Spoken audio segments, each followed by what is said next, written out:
dat U so die hemelsluise oopmaak met die Heilige Gees en met geestelike seën.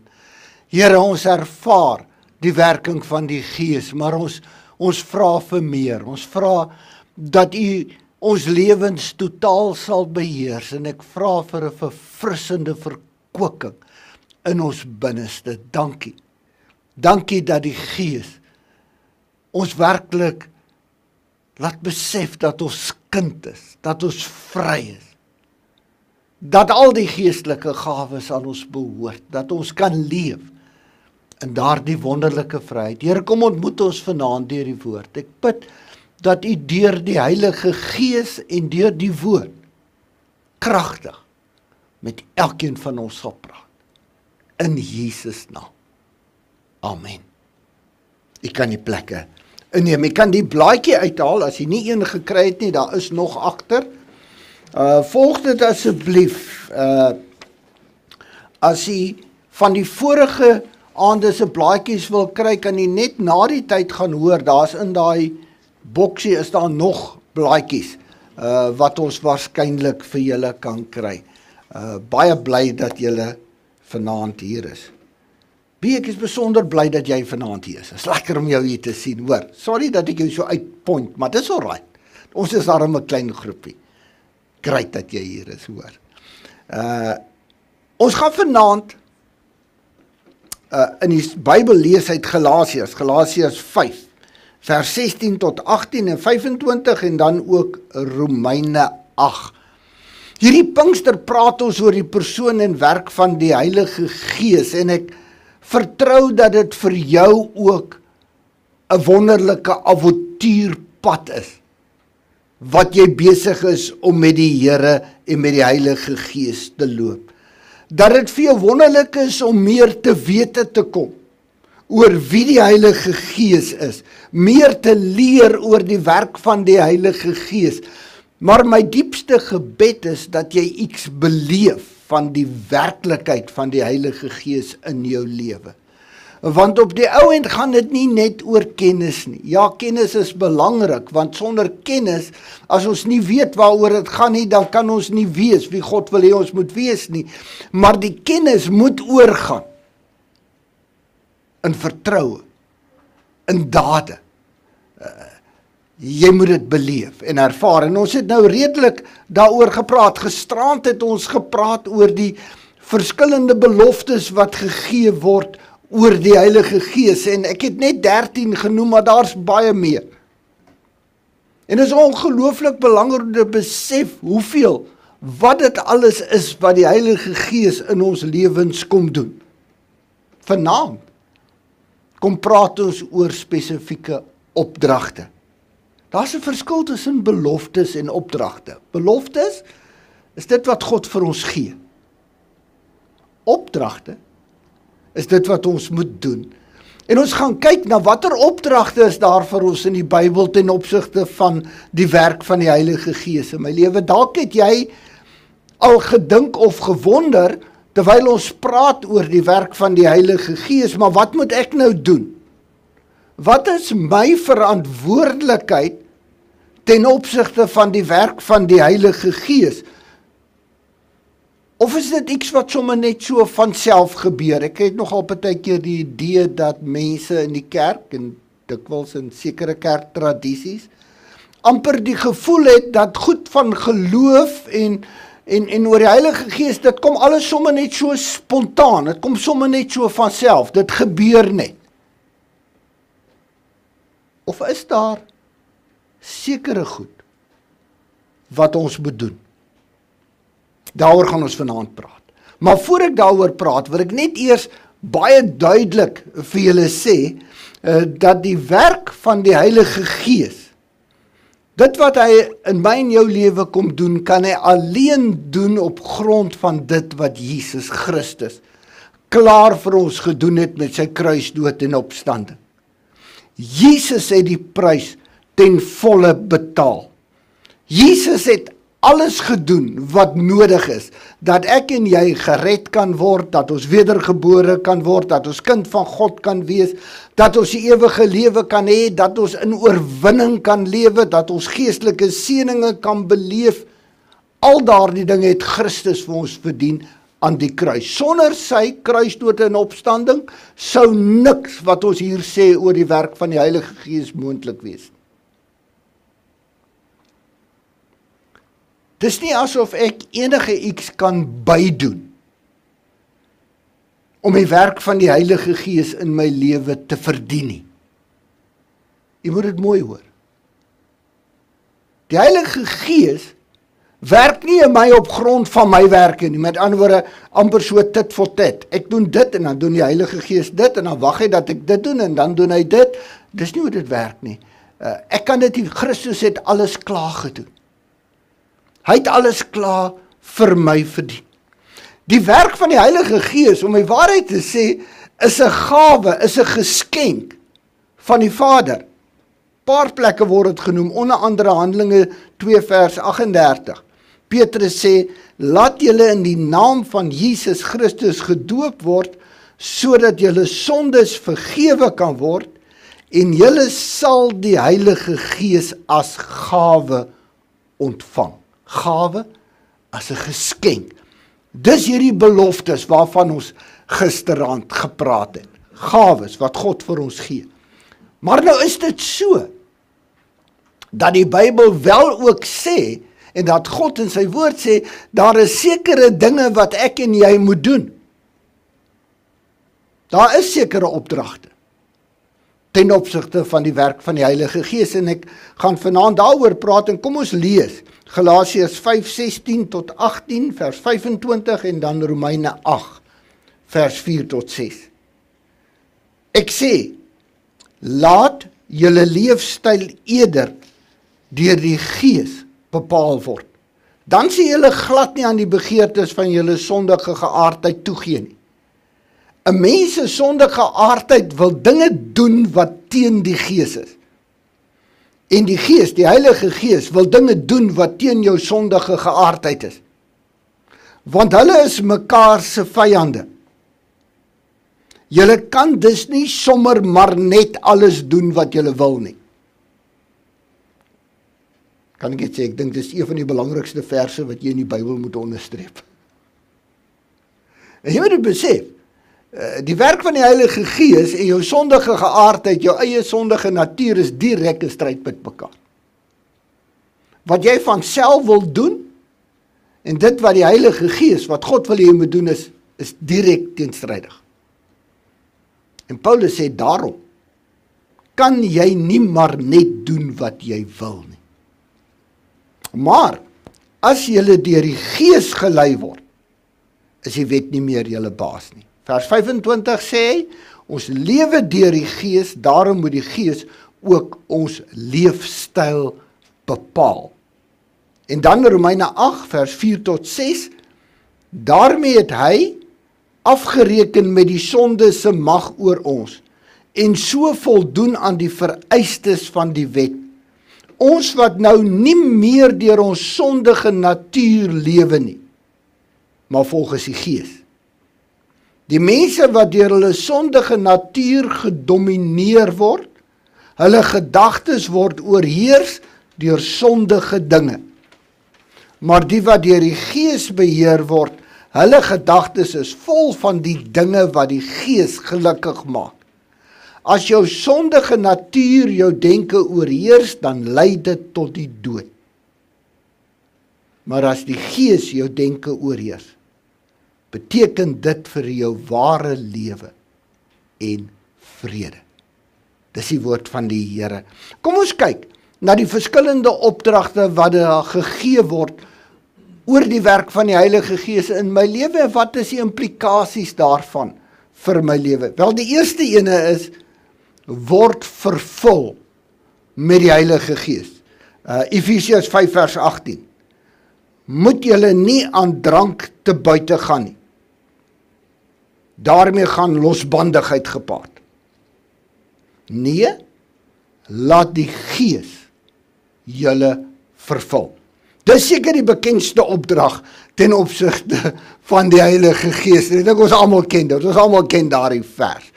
Wanneer Paulus hier aan die gemeente in Efese skryf, dan gee hy vir hulle 'n baie pertinente opdrag. Jy moet onthou, hy skryf aan gelowiges, hy skryf aan Christene, aan mense wat klaar die Heilige Gees in hulle het, wat wedergebore is. En dan sê hy vir hulle, word vervul met die Heilige Gees. En dan gebruik jy 'n vergelyking wat aan die een kant ietsie ooreenstemmend wys, maar eintlik op die teenoorgestelde wys. Kom ek verduidelik vir julle. Hy gebruik as vergelyking dronk word van wyn.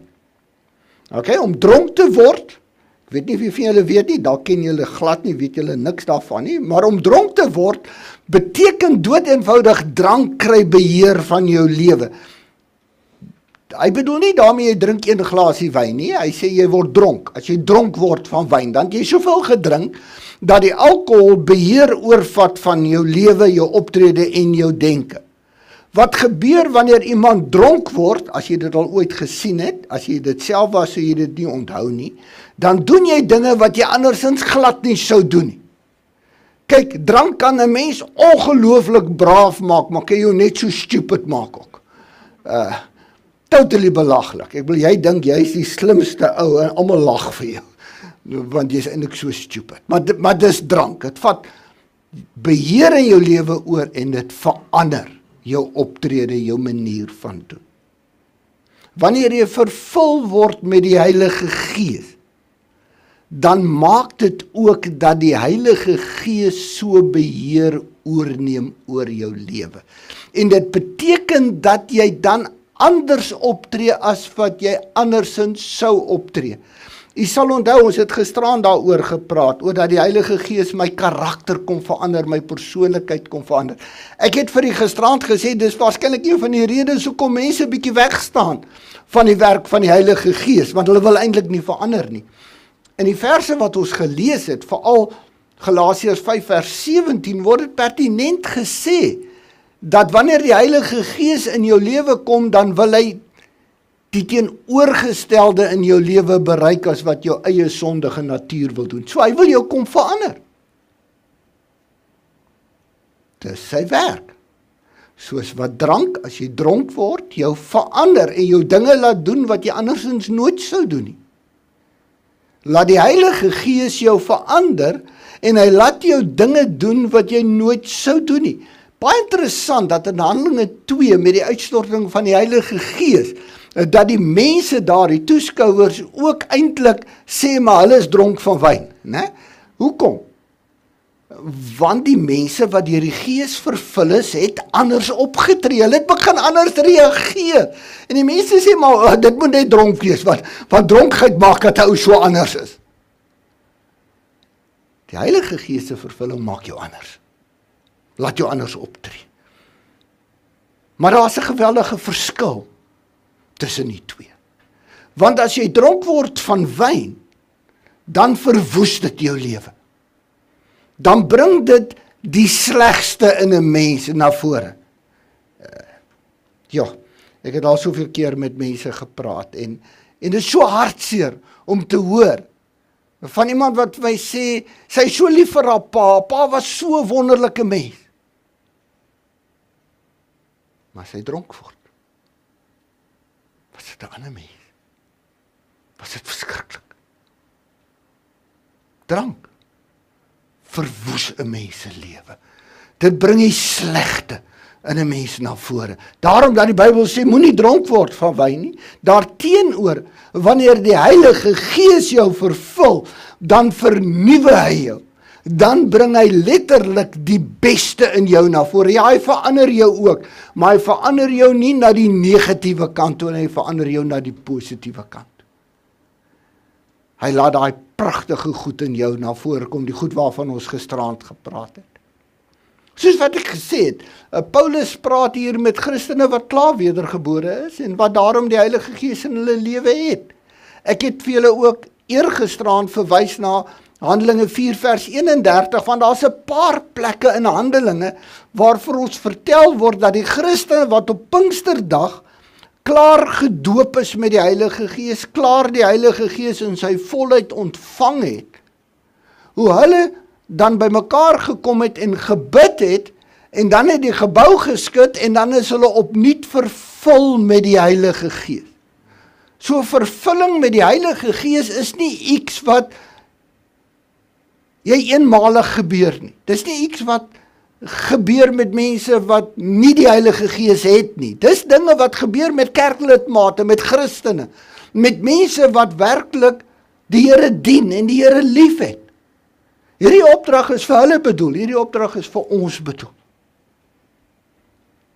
Want dit is nodig dat ons telkens opnuut weer gevul word met die Gees, en die gevolge in Handelinge, jy kan maar gaan kyk, daar by Handelinge 4 en ook die ander gedeeltes, telkens wanneer hulle weer vervul is met die Heilige Gees, dan het hulle met nuwe vrymoedigheid die woord van die Here verkondig, getuig.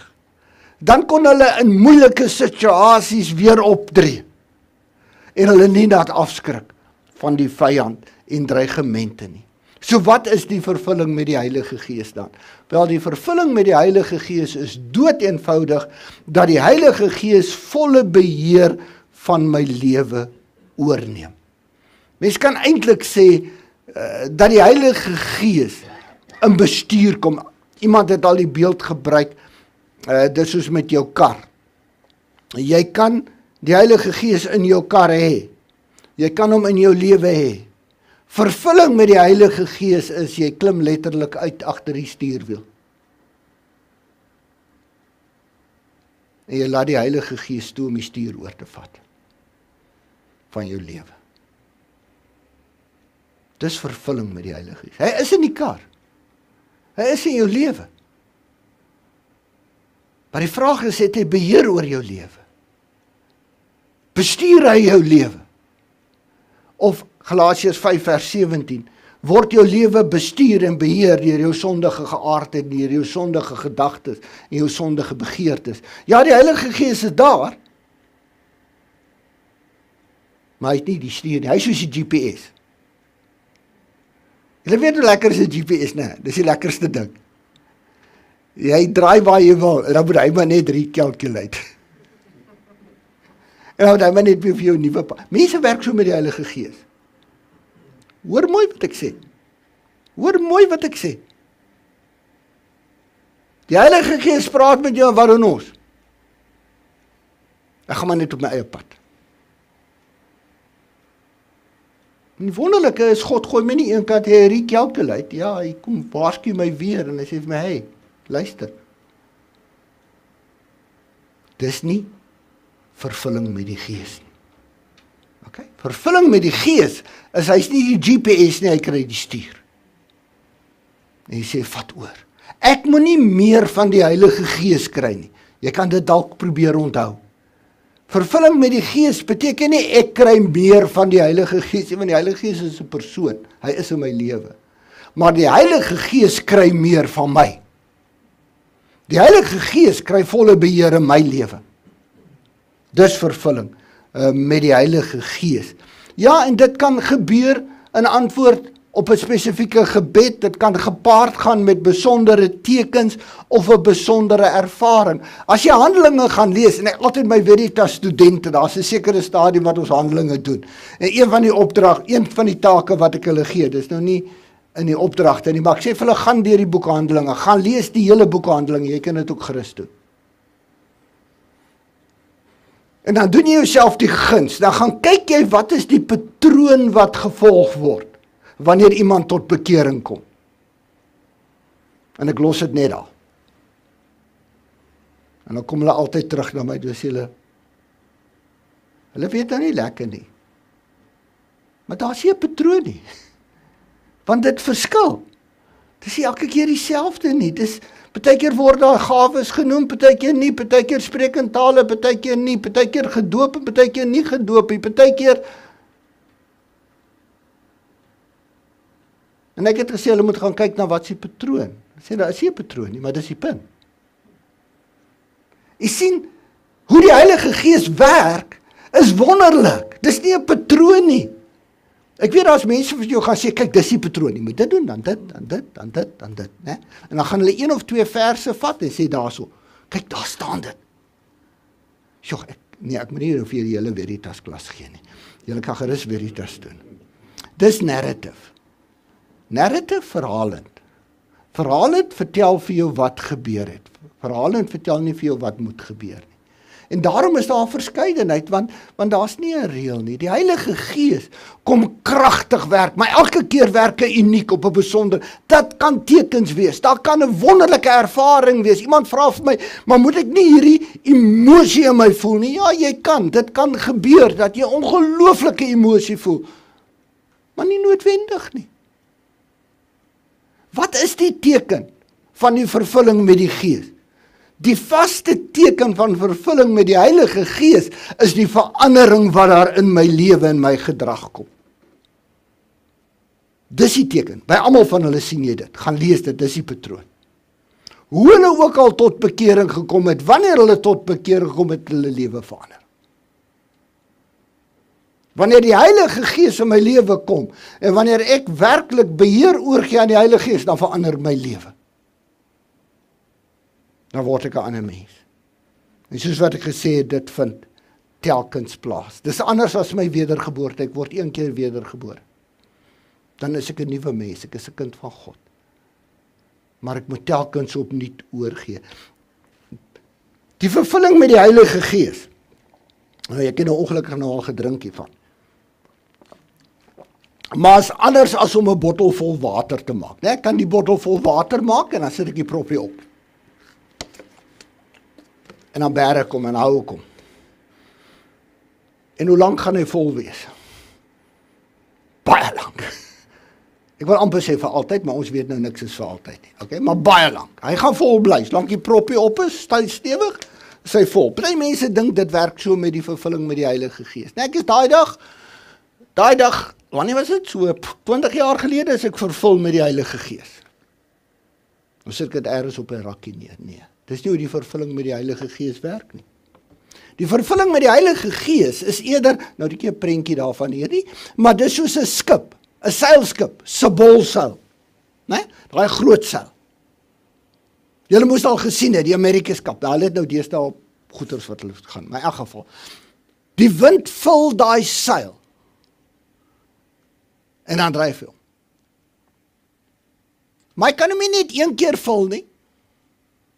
Hy moet hom gereeld, hy moet hom aanhoudend vul. As jy op om te vul, wat gebeur? Foeps, dan sak die boot af in die water en dan gesit hy op die grond.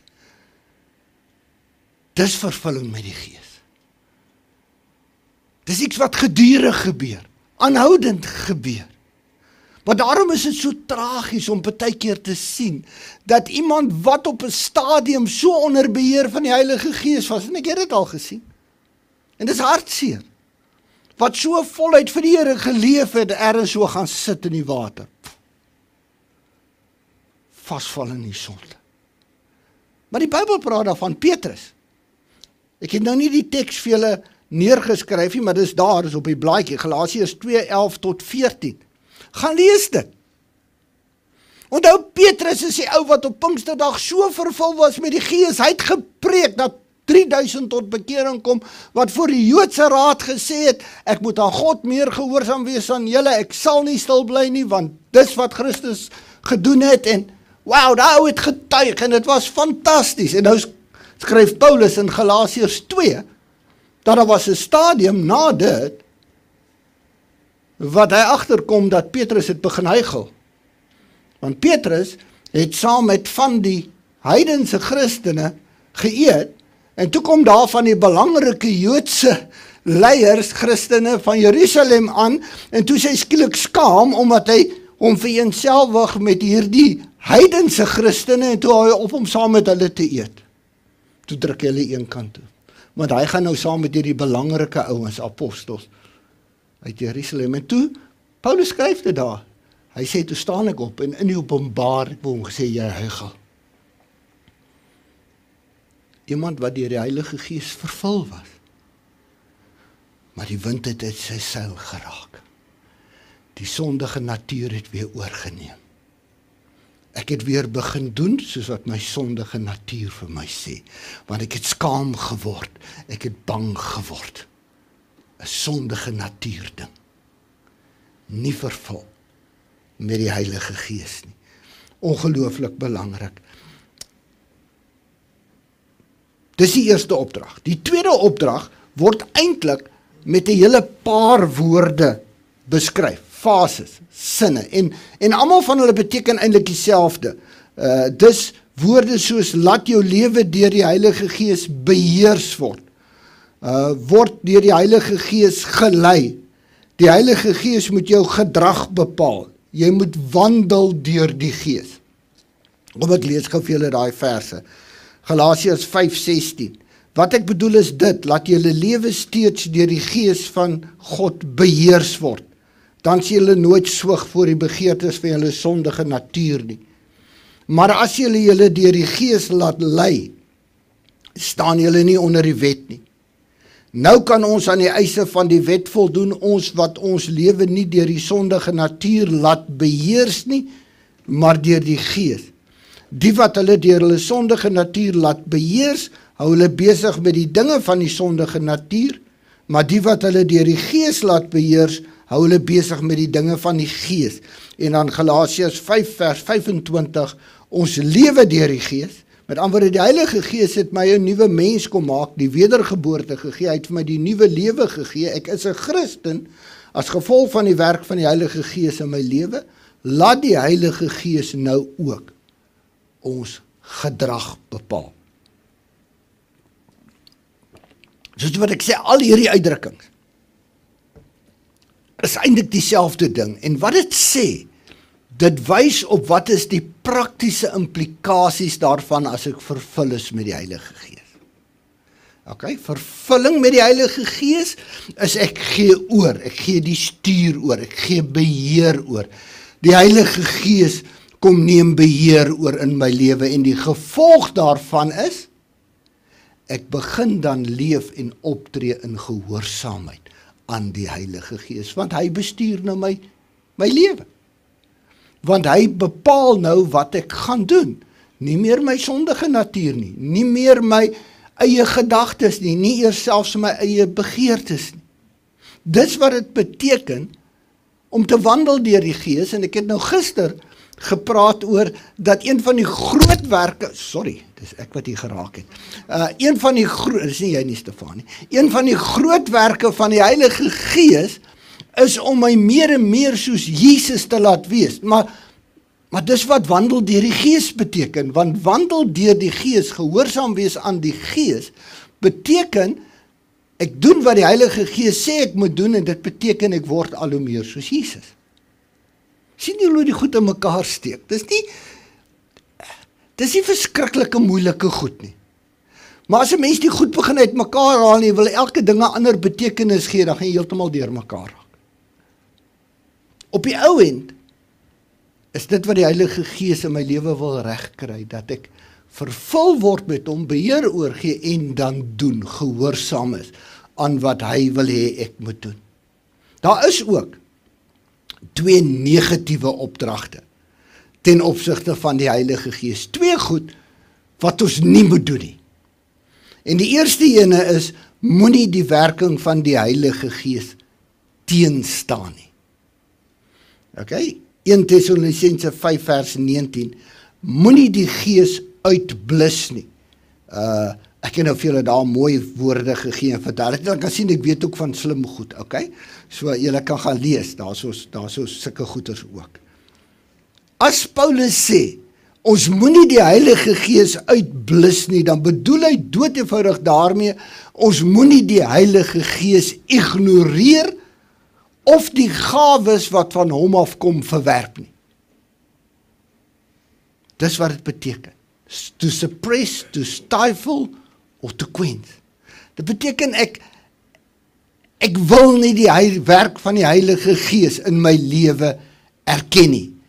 Of ek ignoreer dit, of ek verwerp die gawes. Nou, ek gaan oor die gawes, gaan ek die 15de met die praat. Hier in hierdie gedeelte Tessalonisense praat Paulus spesifiek oor die gawe van profesie, die verkondiging van God se woord. En kom ek sê vir u, daar's baie Christene wat die Heilige Gees se werk in hulle lewe definitief teestaan. Wat aan die een kant dit ignoreer omdat hulle onkundig is daaroor, maar aan die ander kant net nie glo in die kragwerking van die Heilige Gees of die gawes van die Gees. En dis 'n feit. Ek gaan nie nou. Ek het net daar vir julle gedeelte 1 Korintiërs 12 vers 11 en 30 gesit, net om daarop te wys, want een van die dwalings oor die gawes is dat daar's een gawe wat almal moet hê om te wys dat jy deur die Heilige Gees vervul is, en dis doodevoudig nie waar nie. Vers 11 sê daar's 'n verskeidenheid van gawes en dit word uitgedeel soos wat God dit goed vind, die Heilige Gees dit goed vind. En dan vers 30 sê dit nog duideliker. Ons het nie almal die gawe van genesing nie. Ons kan nie almal in tale praat nie. Ons kan nie almal tale uitlê nie. Ek sal, soos die Here wil, die 15de, sal ek met julle praat oor die gawes. Dan gaan ons in detail praat wat sê dit. Maar wat dit beteken om die Gees uit te blus, beteken ek sê nee. Ek wil nie. Ek wil nie God se gawes in my lewe hê nie. Of ek ignoreer dit. Weier om dit te gebruik. Kom luister, die 15de asseblief. Die ander ene is moenie die Heilige Gees bedroef nie. Efesiërs 4 vers 30. Ja, moenie God se Heilige Gees hartseer maak of bedroef nie. In julle eenheidsband met die Heilige Gees lê julle waarborg dat julle God se verlossingsdag sal belewe. Jy sien, om die Heilige Gees te bedroef beteken dood eenvoudig dat jy ongehoorsaam is aan die stem van die Heilige Gees in jou lewe. Dat hy met my praat, dat hy my waarsku, dat hy my raad gee en dat ek dood eenvoudig ongehoorsaam is en dit nie doen nie. Dan maak ek hom hartseer. Dan bedroef ek hom.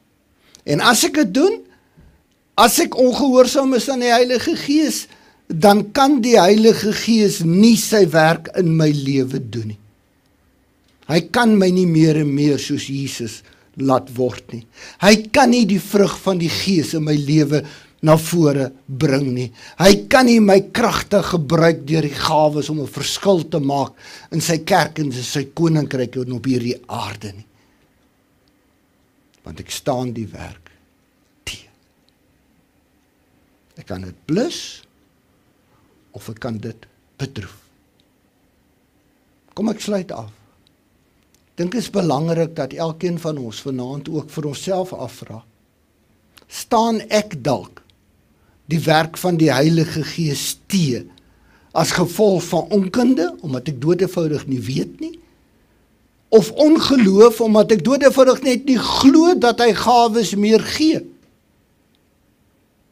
of dat hy my kan of wil gebruik nie, of staan ek dit teë omdat ek so groot geword het, of doodevoudig hardkoppig is,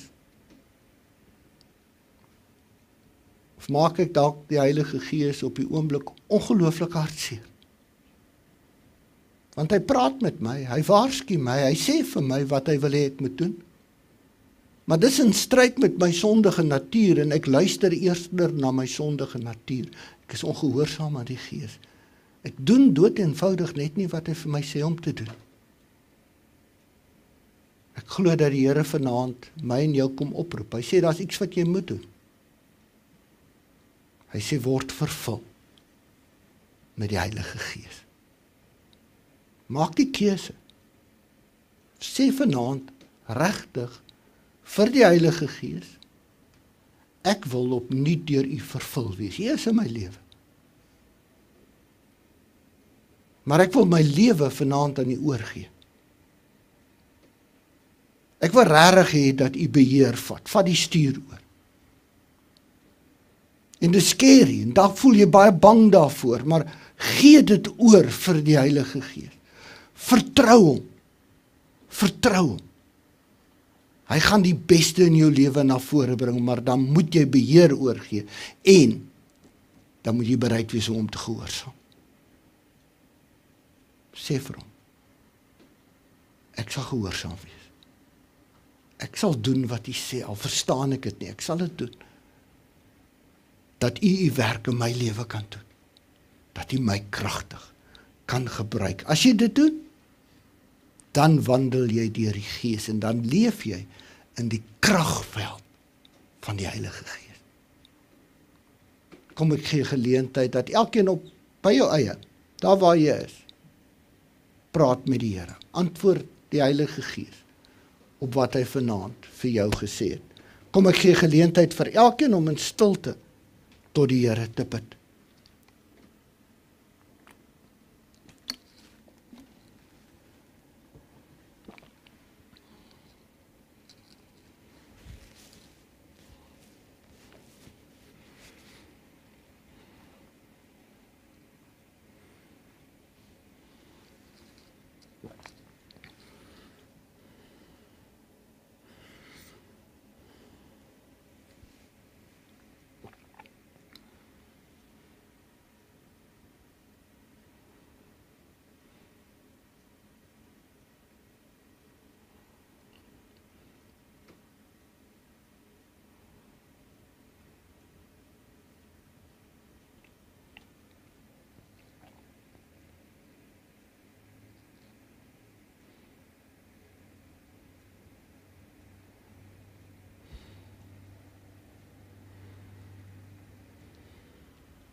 As dit regtig die begeerte van jou hart is, dan kan jy ook saam met my bid.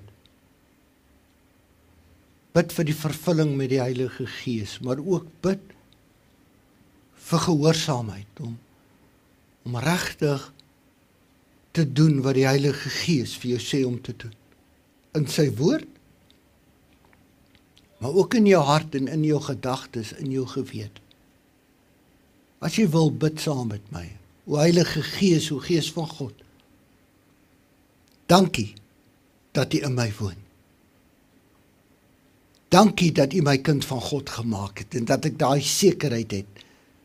Ek is U kind vir altyd. U gee my die opdrag dat ek opnuut vervul moet word deur die Heilige Gees. En vanaand wil ek my lewe opnuut oorgee. En Here, hier's vanaand mense hier wat daardie begeerte het. En ek kom bid vir hulle. Ek kom bid dat die Heilige Gees oor hulle vaardig sal raak. Ek bid dat die Heilige Gees kragtig in hulle lewe sal werk. Ek bid dat hulle sal ervaar hoe die Heilige Gees oor hulle kom.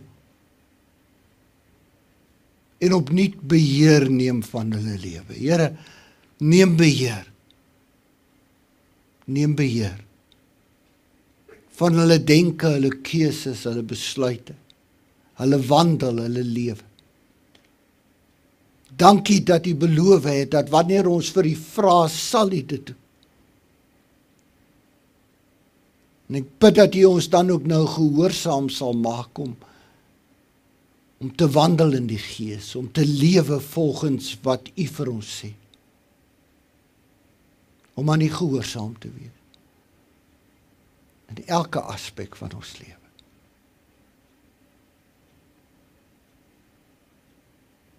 Here, ons sukkel so. Ons kry so swaar.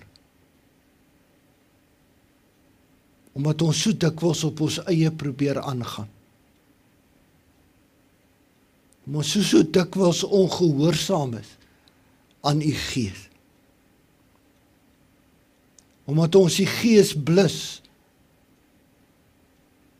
en hartseer maak, bedroef met ons ongehoorsaamheid. Ons kom gee opnuut oor. Dankie, Here. Mag hier 'n kragtige werking vanuit ons lewens in hierdie gemeente en vanuit hierdie gemeente plaasvind. In Jesus naam. Amen.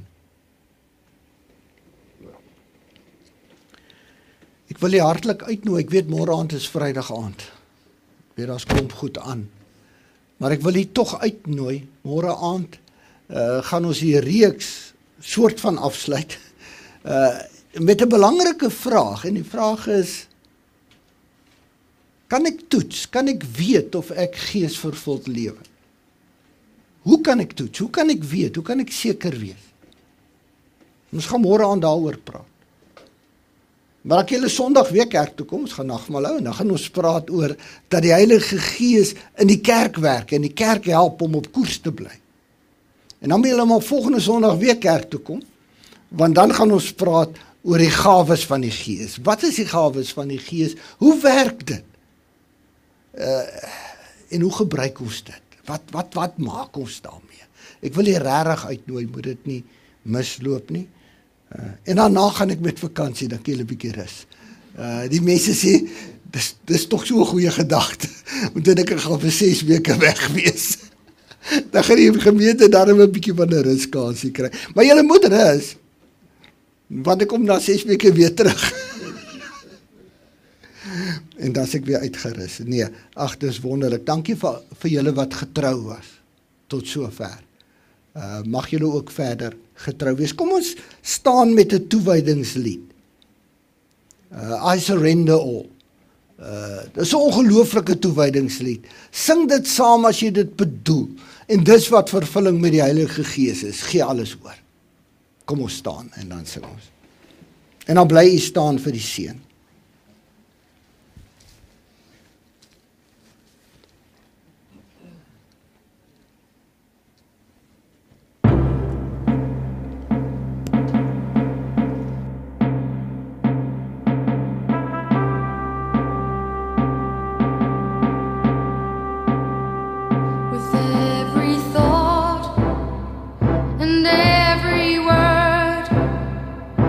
Every breath and all that I am, I want to love you as long as I live, for you are my God.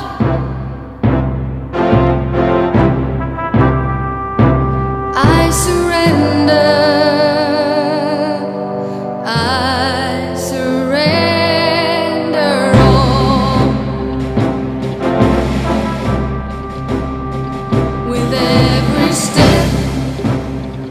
And every plan, with everything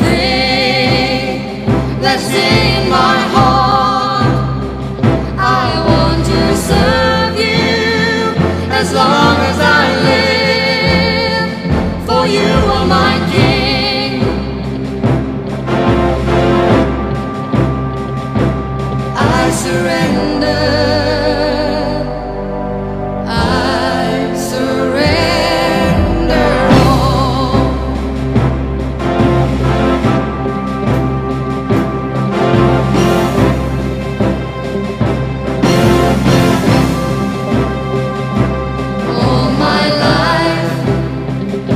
All my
mag dit waar wees dat jy dit regtig bedoel het. Want dis wat vervulling met die Heilige Gees beteken. I surrender all. Ek gee alles oor. As dit met drank is, dan is ook geen moeilikheid. As dit met die Heilige Gees is dit 'n lewe wat die moeite werd is. Nou, tot in ewigheid. Ontvang die Here se seën. Die Here sal vir julle goed wees en hy sal vir julle sorg. Die Here sal jou raak sien en hy sal aan jou sy liefde gee. Die Here sal jou goedgesind wees en die Here sal jou seën. Amen.